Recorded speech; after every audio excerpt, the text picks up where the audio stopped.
everybody. I just wanted to kind of do a little follow-up on my last video. So I'm 66 and a half, and I retired at 62. I took my Social Security. I was still working part-time at the police department. I was a dispatcher, and when I quit there, I went to work kind of semi-part-time PRN type stuff for a local resort, and that was fun, but it was a lot of night work at, night auditor type stuff until 2 or 3 o'clock in the morning. And I worked night shifts for years and years and years, and I really don't want to do that anymore. I like going to bed about 9 o'clock, getting under the covers at least to read a book or something. I'm sure that I still am a night owl. It was a very hard habit to break, but I did manage to pretty much break it. So I about 2 years ago, I went to work for the newspaper and ended up publishing the newspaper for a couple of months, which was very interesting. Now I am retired. I guess you could say actually retired. But I can't live on my retirement. It's not enough, because I took what little retirement I had from working for law enforcement for the state and the city. I took and paid off bills, because I had medical bills, I had bills from my divorce, all kinds of stuff. So I paid those off and caught up on some things, and I did own a house. Wasn't it nothing spectacular, believe me, in a very, very tiny town. And so the market value for that house wasn't as high as it probably would have been if I'd have been closer to a grocery store. It was still 20 miles to the grocery store, 60 miles to the hospital, 100 miles to Walmart. I live in Wyoming, so it's very isolated here. I moved over to a bigger town of about 35,000 people where my son lives, with the intention of buying a travel trailer and living in that for a while, just kind of, camping, RV, parks, whatever. But then I did buy a travel trailer, and the electric went bad, and so I was like, I'm not going to try to fix this. It's not worth it. It was very old. So now I'm staying with my son for a while. I have a couple of applications out for some apartments. They have a really nice senior place here. Very, very nice. It's only a few years old. And I'd like to get into that for a couple of years until I save up some money, and then I'll travel some more. In the meantime, I have to supplement my income. My Social Security isn't very much. It's like $1,004 a month or something. That's before they take Medicare out. So it isn't a lot. And of course, rent, where I'm at, rent for a one-bedroom averages between $700 and $900. Sometimes that includes utilities, sometimes it doesn't. When I sold my house, there was a lot of things that needed to be fixed on it, and I just couldn't afford to fix them. The roof, some of the siding, some inside stuff in the bathroom, that kind of thing. It was a lot of cosmetic stuff except for the roof. So I took a pretty big hit on it, but I still made a little bit of money on it. I was able to pay all my bills off, which was great. But you still got to live. So I moved over here, rented a house for a year. That ended up costing me a lot more than I thought it would. And so now I'm staying with my son until because I didn't want to sign another lease. So I'm staying with my son and his family, and he's in a 5-bedroom house, so it's not like I'm in the way. There's plenty of room. But that makes 5 of us in a house that only has one actual bathroom. It has a powder room, but the bathroom where the tub and the shower and everything are at. And then, there's 2 little kids. And so anyways, that's kind of where I'm at right now. But I'm trying to supplement my income. I've always had some kind of a side hustle, always. When I was a Navy wife, I did a lot of transcription work. I did a ton of typing back when you actually typed. And resumes. I did resumes for people, bookkeeping, also a seamstress. Sorry about the light on my face here. I'm also a seamstress, so I did a lot of sewing, a lot of custom sewing. My specialty is 1840s period clothing, so mostly for like mountain man, rendezvous, cowboy things, that kind of stuff. I made a lot of Western shirts. My first husband still has some of them. But now I'm still trying to supplement my income as usual. eBay has been one of my main ways of supplementing my income since 1998. So right after it started, I started with it. Several of my friends did as well. I didn't sell like books and jewelry and stuff like they did. I sold homemade shirts, drop sleeve shirts. They're mountain man shirts. I think they call them long hunter shirts or something. So I still do that, not on eBay. I do a lot of that on Etsy. So eBay was always there. And then I also found out there's a consignment shop in the town I live in now where I can drop off 25 items a month, and depending on what I make, they give you 50% of whatever they sell them for. And I've been averaging about $200 a month. I think that's a pretty good deal. So that's all used clothing mostly. Occasionally there'll be something new in there, but most of it's used. And most of what I sell on eBay is used. But I wanted to tell you how I come about this inventory, how I find it. There's a lot of little tiny thrift shops in the area around me. Some of them are run by senior centers. Some of them are churches. Some are just nonprofits for like food pantries. And it's amazing the deals you can get. I have found area cinch Levi's jeans for like $2 or $3. And those will go to either on eBay. On eBay they'll sell between $15 and $25. If I take them to the consignment shop, I usually make about $10 off of them. But I prefer not to take them to the consignment shop because I can make more on eBay. But I have a new avenue of income.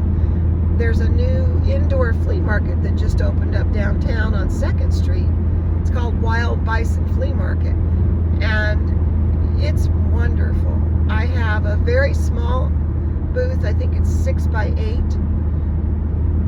And it's pretty well crammed full right now. I'm looking for some shelves, some kind of small shelving unit that I can put in there. But I sell a lot of jeans there because this is a college town. The only university in the state is here.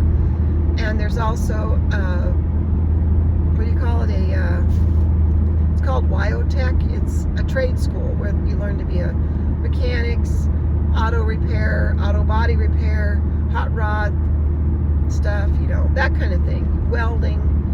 So there's a big amount, I would say 30% of the population probably is students.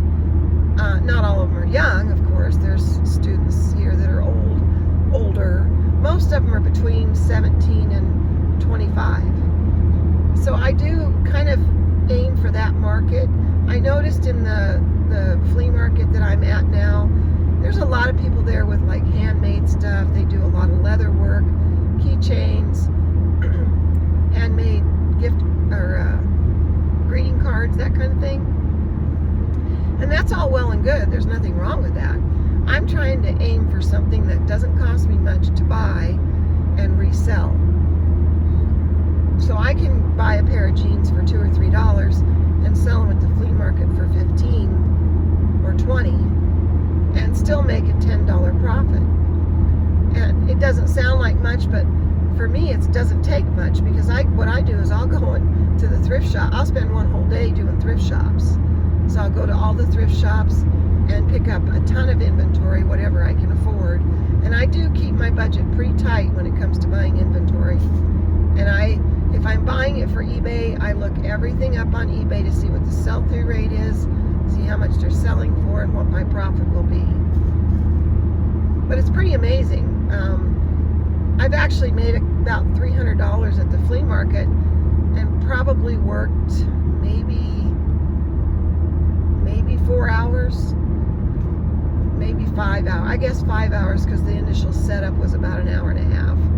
So I go in there, put my inventory in. At home, it's really nice because they have this app. It's called Quail, and you go into it. I use my computer, and you type into kind of like a spreadsheet almost, the name of the item and how much it is and how many you have, and then when you print out labels that have UPC symbols on them, so when somebody takes the item up to the cashier, they scan it, it automatically goes into your account, and I get a notification that something's sold. So there's always a really clear record about what's sold, and as long as you just put what you want on the label, as long as it fits. And it's very nice. It's much better than having to write out tags and attach the tags. I just print out stickers. Some of them, I do have one of those little tagger guns, with the little plastic doohickey. So on some things, if I don't think the tag will stick, I'll use that just to make sure that a little bit of an extra attachment, I guess you could say, to make sure it stays on. But I've sold everything from a Terminator doll to high-end boots, and I have quite a few purses and things in there too. The other really good thing is a lot of these thrift shops, not the Goodwill store, but a lot of the other thrift shops have bag sales. So for $5 a bag, you can get whatever you want. Now granted, they're small bags; they're like a regular grocery bag. But I can put 10 shirts in one of those, and then that ends up costing me 50 cents a shirt. So my cost of goods is really low, and I can usually put 4 or 5 pairs of jeans in there. So you're still not paying much. Now, if I wanted to, I could go down about 65 miles south to a bigger town where they have several thrift shops. One of them's called ARK, and ARK, and it's really awesome. They have senior discounts, they have special Saturday discounts, they have all kinds of stuff going on, all kinds of promotions. But there are a lot of resellers that go there, and I'm just not into crowds, not into getting somewhere when they open the doors or fighting over stuff. And I've seen that happen. I have gone down there, and it wasn't bad, but I didn't find a lot because, like I said, there's a lot of resellers, and we're all trying to make a living. But up here and around, I do know this area. I know Wyoming pretty well, so I know where a lot of the little tiny thrift stores are at, and those are the ones I go to. And I'm not gonna buy out the whole store, but the other day I went to one, and jeans are $2 a pair there, and I got 7 pairs of Cinch and Miss Me, and I can turn around and sell those. The Miss Me's will sell really fast, and Cinch. I mean, I live in the West. I live in Wyoming, so jeans are huge here. I mean, that's what most people wear. So that's my another form of income. I also, right now, today, I'm headed actually over 45 miles east of me to the capital, our bigger city. I think it's our largest city of 58,000. Wyoming only has 520,000 people in it, so it's not very big. But I mean, it's a big state area-wise, but it's like one person for every 6 miles or something. I think it averages out to. In fact, I'll flip the camera here so you can see what it looks like when I'm driving. Why I can drive and talk, because there's no traffic to speak of. But I'm going over here to go to Plato's Closet because I do have, when I do the bag sale thing, a lot of times I'll pick up a lot of women's clothing, and I keep a real close eye on what's trending. So I do follow Kaylee Elaine. She's a YouTuber, blogger, eBay seller, whatnot seller. She's huge. I follow her. I follow J-Ride Picks. I follow Lavender Clothesline. A lot of those people, because they kind of know what's trending. So I try to keep an eye on that because I'm in a college town, and so a lot of what I want is it's a want to wear. The younger people want to wear. Not to say that they don't. I mean, vintage clothing is huge here as well. But I try to at least follow the trends. And then, of course, on eBay, that's really important. So that's kind of where I'm headed right now. I'm headed to Plato's Closet. I'll drop my stuff off there, probably go over to Dollar Tree real quick, pick up a few things. I like Dollar Tree just because I can get little snacks and stuff to keep in my car, because in Wyoming everything's very far apart. You know, the towns are 25, well, most of them are 40, 45 to even 100 miles apart. So I like to keep stuff in my car. I have a whole tote full of stuff back there. I have a food heater, I have a teapot that works with 12 volt, I have a hatchet, matches, a fire starting kit, a blanket, extra food, and extra water. You have to have those things because for whatever reason we don't have snow right now. We're in a drought actually, but normally you're traveling in the wintertime, you can get stuck out here on the interstate or out on a side road. I'm actually on a back road because I'm taking the back way in. But you can get stuck out here for hours. So, you know, I used to drive 124 miles round trip to work when I worked at the sheriff's office. And you carry stuff because you just never know what's going to happen. You don't want to get stuck out here without anything. And, you know, you never leave without a full tank of gas, that kind of thing. I always carry a gallon of water. And of course, like I said, snacks. I have a first aid kit, that kind of stuff. So, anyways, I'm going to flip the camera around so you can kind of get a gist of what my travels are like. Even if I went the interstate, there's not that much traffic today. It's Wednesday, and you know, it's like 12:30. There's just not that much traffic. I was gonna come over earlier, but for some reason I had a terrible headache this morning, so I kind of had to. I waited that out a little bit, drank some water, took a couple of Tylenol, that kind of stuff, till I felt better. Usually it's because I'm used to drinking a cup or two of tea in the morning. I don't drink coffee, but that's usually what causes it, is I just didn't drink tea, or you know, it's a caffeine headache basically, from lack of caffeine. I'm sure y'all know what I'm talking about.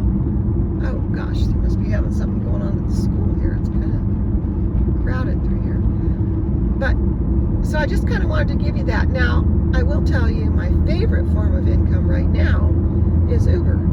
I do not deliver food. I do not like delivering food. It's a pain. It just seems to always be a problem. Not always. I take that back. I'm sorry. About 20% of the time it's a problem. People either are mad because they didn't get it fast enough, it's cold, or they'll claim they didn't get it at all.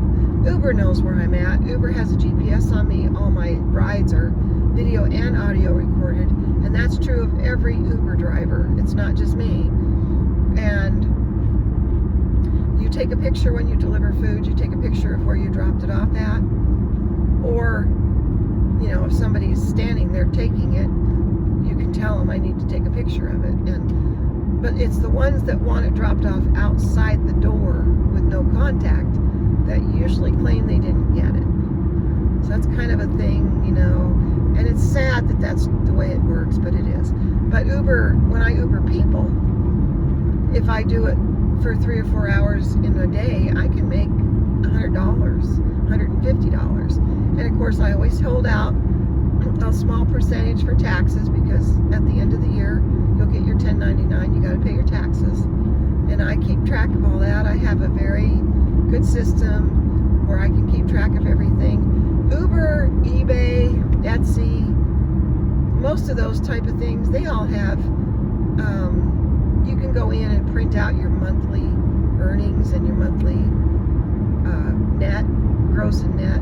Uber's is very clear. eBay's is very easy. Etsy, I have a little trouble with Etsy's reports, but for the most part, it's very easy to keep track of. As far as my own sewing business, I just write all that down in a notebook. And then for mileage, I keep track of my mileage. Basically, I write down my mileage at the beginning of the year, and I just kind of keep track of whatever I'm doing during the, throughout the day. But almost every single day I'm doing something for the business, for one of the businesses. So it's not that hard to keep track of mileage because I'm always working, it seems like. Now, if I go over to see the kids or something, my daughter lives about 100 miles west of me. So if I go over there or something, that's different. But I kind of keep track of it. Mileage-wise, most of it, Uber's easy because it's right there. You know exactly what you did. eBay's easy because just about every place I go, I'm shopping for eBay. So it's always some kind of tax deductible thing. But like I said, I usually figure about 80% of my mileage is business related. And that's probably an underestimate. It's probably low. Because like I said, I almost always work every single day. If I go across the mountain, there's 2 or 3 thrift stores over there, or I might talk to somebody that's selling stuff on Facebook Marketplace. I do that quite a bit too. So there's lots of things you can do, to keep track of it. I'm not meticulous. I don't write down every single day, every single mileage, unless it's something specific, like I'm making a long trip to 250 miles or something, then I'll jot that down in my little notebook. But for the most part, that's how I do it. I'm going to switch the camera around here. I see a snowplow up here ahead of me, but see if I can get this to turn around. I don't know. Maybe not. I don't know why I can't switch it. Why can't I switch you? I can't switch you, I guess. I'm trying to, but it won't let me. Okay, well, I'm going to turn the camera around then and show you. This is the road I'm traveling on. So as you can see, there's nobody out here. It's pretty quiet. And if you go back to my other videos, you'll see that I have some videos of traveling around up here. And I was just up on the mountain yesterday looking to see what kind of snowfall we have, because usually the passes are usually closed by now, but the mountain passes, but there's no snow. So, which is nice because it's easier to get around, but it's not nice because that means drought. And we rely on our snowpack to help us through the summer. And we didn't have hardly any last year, and this year it doesn't look like we're going to have any either. It's hard to say. You never know.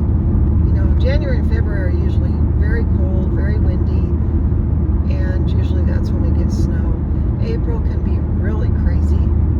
Get really a ton of snow in April sometimes, and it's very, very wet. But we didn't last year, so this last season wasn't like that. So hopefully we'll see what happens. I don't know. I don't edit these videos, so I apologize that they're kind of weird. If I say weird stuff, I'm not like a formal public speaker, but I do know there are a lot of people my age out there and younger that are trying to be retired. They're trying to not work so much. Now I have, in case you're wondering about this, I have rheumatoid arthritis, I have fibromyalgia, and I have asthma. Asthma's under control, it's not a big deal. Fibromyalgia, for the most part, doesn't bother me. Occasionally I have a pretty bad flare. It's the rheumatoid arthritis that's causing me problems, especially in this hand. So the reason for the brace isn't because it's to protect my wrist, because right now this is swollen, and so if I hit it against something or bend it, overextend it, it hurts pretty bad. So right now this is just protecting it. I don't take anything for it. Occasionally they'll do a steroid burst with prednisone if I'm in a lot of pain, but for the most part I've just learned to live with it. I know there's a lot of different treatments for it, Humira, all these different treatments. I'm not quite sure I want to go that route yet, but who knows, I may have to. I guess that's all I want to talk to you about. I just kind of wanted to touch base and tell you there's a lot of ways to make extra money out there if you're looking for extra money. Now, Uber would not have worked where I moved from. That town was so small, you could walk across it in 5 minutes. And if you needed a ride, all you had to do was ask your neighbor. miles has about 1,500 people in it. And Uber might work there, but I don't think that's a place that even has ever had an Uber driver, so I don't know how you'd go about advertising that you're an Uber driver. But that would be something to think about. Now, the other option, and I did this when I first retired, is to let people know that you're willing to drive 100 miles to the grocery store with a list. One thing I did, and I still do for people, is Walmart pickups. They'll order online, and I'll go to Walmart. They put me in as the pickup person. Make sure you do that, and I go pick up their stuff and go deliver it to them. There's also another option. There are some people that run businesses specifically to pick up luggage from, like, for instance, our airport here is very small. There's 2 flights in and 2 flights out most days. Occasionally those flights get canceled. Occasionally the luggage doesn't get here when the passengers do. And so their luggage will be late getting here from Denver, and I'll go pick it up and go deliver it. And that can be very lucrative. It's not my favorite thing to do, just because luggage is heavy, and I'm not into heavy stuff. I'm not crazy about heavy stuff, but I can do it. You know, I can still lift stuff. It's just not as easy as it used to be. But there's a lot of ways to make extra money. And if you have a skill, something that you know how to do that maybe not a lot of people know how to do, you know, you might think about a YouTube channel or a TikTok. I don't like TikTok much, but it is very lucrative. Instagram. If you're not into the computer stuff, there's other things. There's a lady down the street. She's like, I think she's 82, and she walks dogs, but she's active. It keeps her active. She has to get out of bed in the morning to go pick up her dogs that she walks, and she walks them for about a mile. Of course, where I live, there's like 20 city parks, so it's not a hard job. It's not hard to find a place to walk a dog. My ears just popped because I went from 7,500 feet to about 6,900 feet, I think. My ears are popping. But, you know, there's walking dogs. And I'll tell you something else. Once I get settled somewhere, I'm seriously thinking about starting some kind of well, I'd like to go back to, like, alterations, hemming, sewing on buttons, fixing zippers, that kind of thing, replacing zippers. But I also was thinking about, a lot of people need somebody to do their laundry. And I have had several people that I've sewn for ask me if I would do their ironing, because they buy, you know, they wear cotton shirts, and if they don't, they get wrinkled, even in the dryer sometimes. So I thought about that too. I was like, I wonder if I could do something like that. You know, we do have a laundromat here that does laundry. I'm not sure what the cost is. I haven't even looked into it, but you know, it's something to think about. It depends on where you live. But when I lived over the mountain over here, I had several older men that were probably my age that were still working, and they were looking for somebody just to do their ironing and do their laundry. And so I would not have any idea how to price it. I mean, you'd have to kind of figure out what it's going to cost you to do a load of laundry, and then go from there. But it's something to think about. It's definitely something to think about.